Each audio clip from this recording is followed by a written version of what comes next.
Kagulat World. Isang desisyon na gumulantang hindi lang sa mga Pilipino, kundi maging sa buong tennis community sa Asia, ang ginawa ng ating pambansang lakas sa WTA Tour, si Alexandra Ala. Habang nasa kasagsagan ng kanyang matagumpay na campaign sa international circuit, kung saan siya ay pumalo na sa paligid ng top 50 sa mundo. Isang level na bihira pang maabot ng sinumang Southeast Asian. Nagpasya si Ala na pansamantalang isantabi ang kanyang mga WTA goal at Grand Slam preparations para maglaro sa darating na SEA Games. Ito ay isang desisyon na may shock factor dahil ang SEA Games ay tinuturing ng marami bilang isang low-key at mababang level na torneo kumpara sa kanyang lingguhang kinakalaban sa buong mundo. Bakit ang isang racing star na kalibreng Ila na may malaking tsansa na pumasok sa top 50 threshold ng WTA ay maglalagay sa peligro ng kanyang ranking at tour schedule para sa isang regional competition? Ito ang malalim na conflict na nagbigay daan sa kanyang desisyon. Ang malaking tanong ay, karera ba o bansa? Para kay Alexandra Ayala, ang sagot ay nagat sa kanyang golden dream. Ang pangarap na manalo ng ginto para sa Pilipinas sa SEA Games. Isang ambisyon na matagal na niyang bitbit kahit noong nagsisimula pa lang siya. Ang paglalaro sa SEA Games ay higit pa sa isang torneo. Ito ay isang sagradong responsibilidad na magbigay karangalan at inspirasyon sa milyon-milyong Pilipino. Gayunpaman, may malakas na school of thought sa tennis world na dapat ay mas pinili na lang ni Ella ang kanyang career progression. Ang pag-iwan sa WTA Tour ay nangangahulugan ng pagkawala ng mahahalagang ranking points at prize money na magagamit sana niya sa pag-akyat sa elite level ng tennis. Para sa ilan, ang SEA Games ay isang sacrifice na hindi worth it para sa isang manlalaro na nasa kanyang level at pero tila ang Filipino pride at ang pag-rally sa bansa ang mas matimbang sa kanyang puso. Ang desisyon ni Ala ay nagpapakita ng isang matinding emosyonal na hook, ang pagsasama ng personal goal at national duty.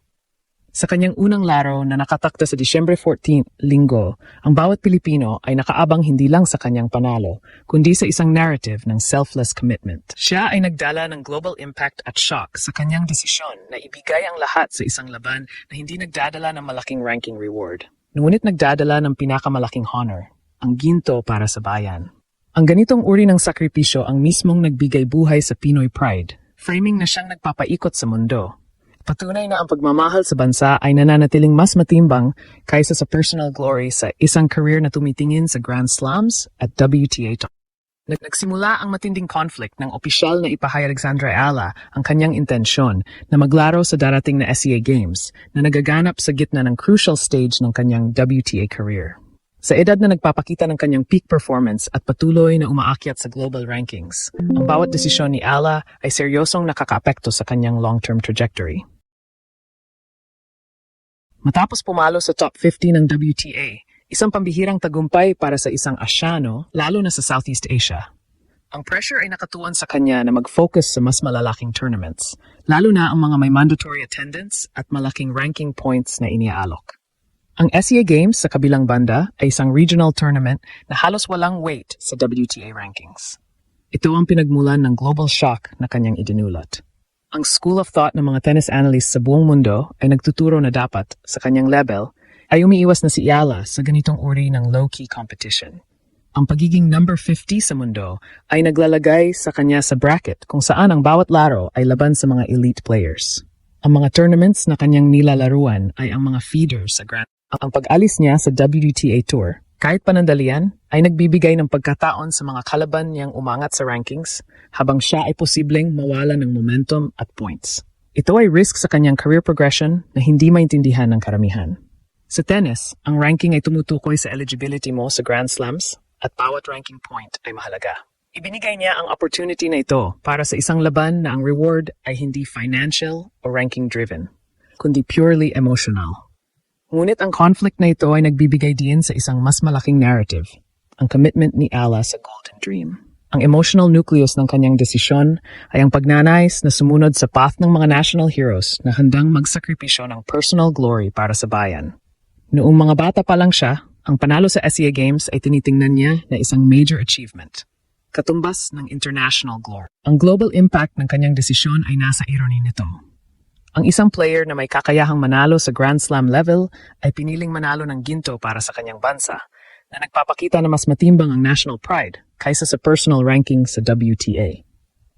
Ang paglalaro ni Ala sa Disyembre 4 linggo ay hindi lang first match, kundi ang pagsisimula ng isang narrative ng selfless dedication. Ito ay isang malakas na mensahe sa mundo na ang kanyang Filipino roots at ang pagmamahal sa bayan ay hindi nagbabago, gaano man siya kataas sa rankings. Tiniis niya ang jet lag at pressure ng tour para makapaglaro, isang sacrifice na gumulantang sa conventional wisdom ng tennis world. Ang pagbabalik ni Alexandra Ella sa SEA Games ay hindi lamang basta paglaro. Ito ay isang napakalaking sakripisyo, lalo na sa aspeto ng kanyang peak performance at physical recovery. Ang mga elite athletes sa WTA Tour ay sumusunod sa isang strict at highly structured schedule na nakatuon sa pag-maximize ng ranking points at pag-iwas sa burnout o injury. Ang paglipat mula sa matinding pace at competition ng WTA Tour papunta sa SEA Games, na madalas ay may unpredictable playing conditions at schedule, ay naglalagay kay Ayala sa vulnerable na posisyon. Ang pagod at jet lag mula sa international travel, kasabay ng mental demand na mag-adjust sa ibang competition atmosphere, ay nagpapakita kung gaano kabigat ang kanyang inialay para sa golden dream ng bansa. Ang sakripisyo ni Ayala ay nagbigay daan sa reframing ng Pinoy Pride sa pandaigdigang sports stage. Karaniwan, ang Pinoy Pride ay nakikita kapag may nagtatagumpay sa Grand Slam, NBA o Olympics. Ngunit sa kaso ni Ala, ang pride ay nag-ugat sa choice na isantabi muna ang personal growth para sa national duty. Sa kanyang WTA ranking na naglalagay sa kanya bilang heavy favorite sa SEA Games, ang pressure na manalo ay hindi ranking pressure, kundi national expectation. Ang bawat Pilipino ay nag-aabang sa kanyang unang laro sa Disyembre 4, hindi dahil sa points, kundi dahil sa honor na dala niya. Ang pagkakita sa isang top 50 player na nakikipaglaban sa SEA Games ay nag-iiba sa narrative ng tournament na ginagawa itong mas prestigious at relevant sa buong rehiyon. May mga nagsasabi na dapat sana ay binigay na lamang ni Ala ang spot sa ibang up-and-coming Pinoy tennis players. Ang school of thought na ito ay nagtataglay ng pragmatic na pananaw. Gamitin ang slot para bigyan ng exposure ang iba. Gayunpaman, ang shock factor at ang viral hype na dala ni Ala ay invaluable sa rallying ng bansa. Ang kanyang presence ay nagpapakita ng commitment ng highest level sa grassroots at regional sports na siyang nagbibigay buhay sa hope at legacy ng Philippine tennis.